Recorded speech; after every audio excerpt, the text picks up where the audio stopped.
Assalamualaikum warahmatullahi wabarakatuh. Salam sejahtera, salam sehat untuk semuanya, khususnya pekerja buruh baik di Pasuruan, Jawa Timur maupun seluruh Indonesia. Jumpa lagi dengan saya Ahmad Soleh selaku Ketua Bidang Hukum dan Hubungan Industrial DPP dan juga sebagai Ketua DPJ SPK Kabupaten Pasuruan. Pada kesempatan ini, sebagaimana biasanya, Kepas Channel akan menyampaikan hal-hal mengenai ketenaga kerjaan atau yang berhubungan dengan ketenaga kerjaan, berhubungan dengan perempuan. Pada episode sebelumnya, kami menyampaikan beberapa hal tentang apa itu serikat pekerja, tentang apa itu mogok kerja. Pada hari ini izinkan kami akan menyampaikan tentang perselisihan hubungan industrial, tentang tata cara penyelesaian hubungan industrial. Tapi pada episode ini khususnya terkait tentang penyelesaian perselisihan hubungan industrial melalui perundingan bipartit. Ini yang harus dilalui dulu. Nanti perselisihan industrial dipastikan ya secara hukum atau dalam proses hukum sesuai mana Undang-Undang 2 tahun 2004 itu setiap penyelesaian perselisihan industrial itu diselesaikan terlebih dahulu melalui perundingan bipartit. Kami akan mencoba mengulas selain di dalam Undang-Undang 2 tahun 2004, di dalam Peraturan Menteri Tenaga Kerja dan Transmigrasi Republik Indonesia nomor 31 tahun 2008 ada sebuah pedoman bagaimana ada ketentuan yang mengenai pedoman penyelesaian perselisihan hubungan industrial melalui perundingan bipartit. Peraturan Menteri ini merupakan penjelasan, merupakan pemahaman, merupakan pedoman hal-hal yang ada di ketentuan Undang-Undang 21 2000, 13 tahun 2003 dan khususnya adalah 2 tahun 2004 tentang penyelesaian perselisihan hubungan industrial. Di dalam peraturan menteri ini, mohon kawan-kawan nanti bisa betul-betul disimak, sehingga nantinya ketika terjadi proses perundingan bipartit, kawan-kawan pekerja buruh, kawan-kawan serikat pekerja serikat buruh dapat melakukan sesuai dengan mekanisme yang ada. Sekali lagi, ini adalah mekanisme sesuai dengan ketentuan peraturan perundang-undangan. Baik sahabat-sahabat sekalian yang kami hormati, yang pertama yang perlu kami sampaikan adalah apa sih sebetulnya yang dimaksud dengan perundingan bipartit. Ya. Perundingan bipartit itu adalah perundingan antara pekerja buruh atau serikat pekerja serikat buruh dengan pengusaha untuk menyelesaikan perselisihan hubungan industrial. Jadi namanya bipartit itu berarti ada dua belah pihak. Pihak yang pertama adalah pekerja atau buruh, ya karena istilah pekerja buruh itu kan memang ada dalam Undang-Undang 13 tahun 2003. Ya. Pekerja atau buruh atau serikat pekerja serikat buruh. Ketika ada serikat pekerja serikat buruh. Untuk apa? Untuk menyelesaikan perselisihan hubungan industrial. Sekarang perlu kami sampaikan juga, apa sih perselisihan hubungan industrial itu? Ya, perselisihan hubungan industrial, ya, ingat, adalah perbedaan pendapat yang mengakibatkan pertentangan antara pengusaha atau gabungan pengusaha dengan pekerja buruh atau serikat pekerja serikat buruh karena adanya perselisihan mengenai hak, perselisihan kepentingan, perselisihan hubungan kerja, dan perselisihan antara serikat pekerja serikat buruh dalam satu perusahaan.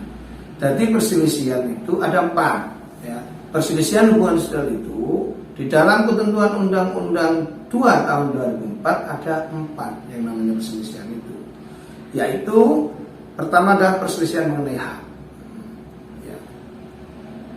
Mengenai hak itu apa? Ketika ada hak yang mungkin ada perbedaan, ketika mengenai hak tentang yang sudah di PKB misalnya, atau di BP-nya ditentukan tentang hak upah sundulan misalnya, tentang skala upah, kemudian tentang kekurangan upah dan lain-lain, itu ngomong perselisihan hak. Ya, jadi perselisihan hak itu harus dipahami. Apa sih perselisihan hak itu? Nah, harus dipahami juga adalah perselisihan yang timbul akibat tidak dipenuhinya hak, akibat adanya perbedaan pelaksanaan atau penafsiran terhadap ketentuan perundang-undangan, perjanjian kerja, peraturan perusahaan, atau perjanjian kerja bersama. Itu namanya perselisihan hak. Jadi ketika ada perselisihan yang timbul karena tidak dipenuhi hak pekerja atau buruh, ya karena perbedaan pandangan atau penafsiran, itu namanya perselisihan hak. Tapi kalau sudah nyata-nyata bukan perbedaan pandangan, memang sudah sebuah hak yang harus dilakukan, itu bukan lagi namanya perselisihan. Seperti contoh, pekerja tidak dibayar sesuai dengan upah minimum yang berlaku, UMK atau UMP, itu bukan lagi sebuah perselisihan, tapi itu sebuah pelanggaran. Ya, sebuah pelanggaran.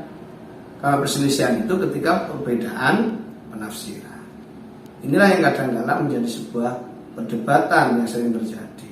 Jadi pelanggaran dianggap sebuah perselisihan. Kalau pelanggaran berarti ada sanksinya bagi pengusaha maupun pekerja ketika itu ada pelanggarannya. Tapi kalau perselisihan, maka prosesnya adalah mulai dengan bipartit sampai dengan proses nanti ke pengadilan atau sampai mahkamah agung. Kemudian apa perselisihan kepentingan itu? Nah, perselisihan kepentingan adalah perselisihan yang timbul dan hubungan kerja akibat tidak adanya kesesuaian pendapat mengenai pembubarkan dan atau perubahan syarat-syarat kerja yang ditetapkan dalam perjanjian kerja, peraturan perusahaan, atau perjanjian kerja bersama. Itu kepentingan biasanya ketika terjadi perundingan PKB tidak terselesaikan, terjadi perbedaan pendapat untuk merundingkan PKB terkait syarat-syarat kerja dan lain sebagainya, itu masuk pada wilayah perselisihan kepentingan. Kemudian tentang perselisihan pemutusan hubungan kerja. Apa perselisihan pemutusan hubungan kerja itu? Yang kita kenal perselisihan PHK. Perselisihan PHK itu perselisihan yang timbul karena tidak adanya kesesuaian mengenai pengakhiran hubungan kerja yang dilakukan oleh salah satu pihak. Jadi ketika terjadi PHK, kemudian ada perbedaan mengenai proses pengakhirannya atau mengenai hal-hal yang lain yang tidak sesuai antara kedua belah pihak bekerja dengan pengusaha, maka itu menjadi namanya perselisihan pemutusan hubungan kerja.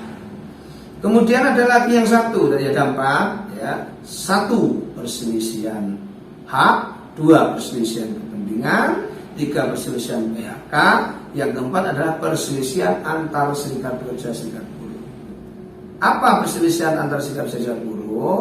Adalah perselisihan antara serikat pekerja serikat buruh yang serikat pekerja serikat buruh dengan serikat pekerja serikat buruh lainnya yang ada dalam satu perusahaan.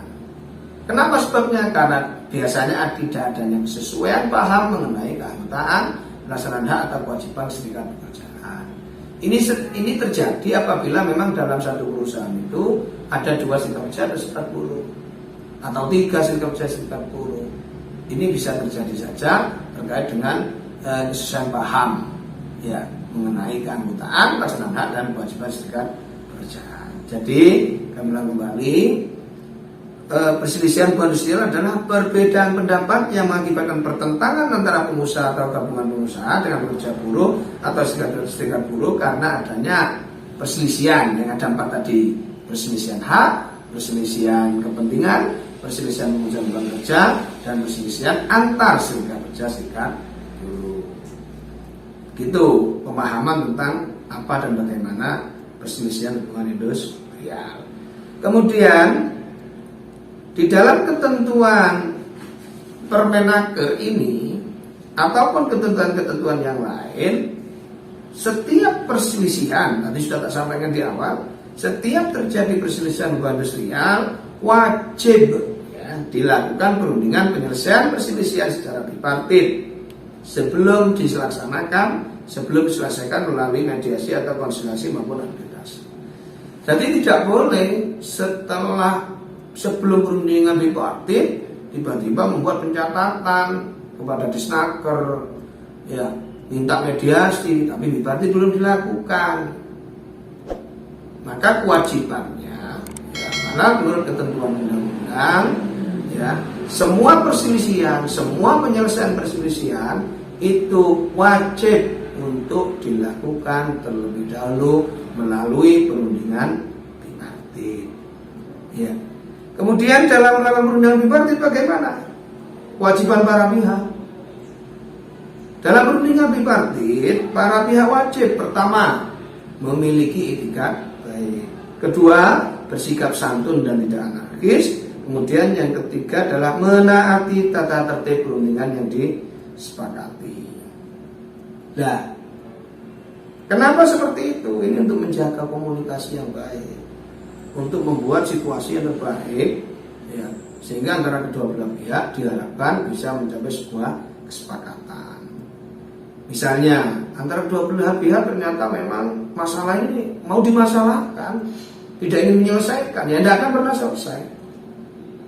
Jadi ketika ada persoalan, ternyata seorang perusahaan atau pekerja memang ada niatan untuk tidak menyelesaikan masalah, memang ingin cari gara-gara misalnya, itu berarti tidak ada etikat baik. Maka dalam perundingan tripartit ini wajib untuk memiliki etikat baik. Yang kedua, memiliki sikap santun dan tidak anarkis. Dalam perundingan inilah komunikasi yang baik, bagaimana cara bicaranya yang baik. Karena antara pekerja dan pengusaha ini ibarat adalah menurut saya suami dengan istri. Komunikasi dengan baik untuk menyelesaikan sebuah masalah.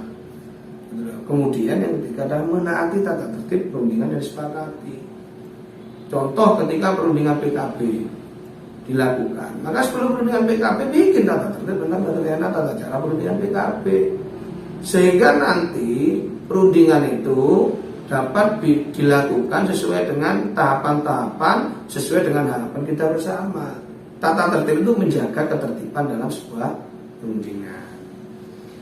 Dalam hal salah satu pihak, ini ya perundingannya, dalam salah satu pihak telah meminta dilakukan perundingan secara tertulis 2 kali secara berturut-turut, tapi pihak lainnya menolak atau tidak menanggapi laporan perundingan, maka perselisihan dapat dicatatkan pada instansi yang bertanggung jawab di bidang ketenagakerjaan setempat dengan melakukan bukti-bukti permintaan perundingan.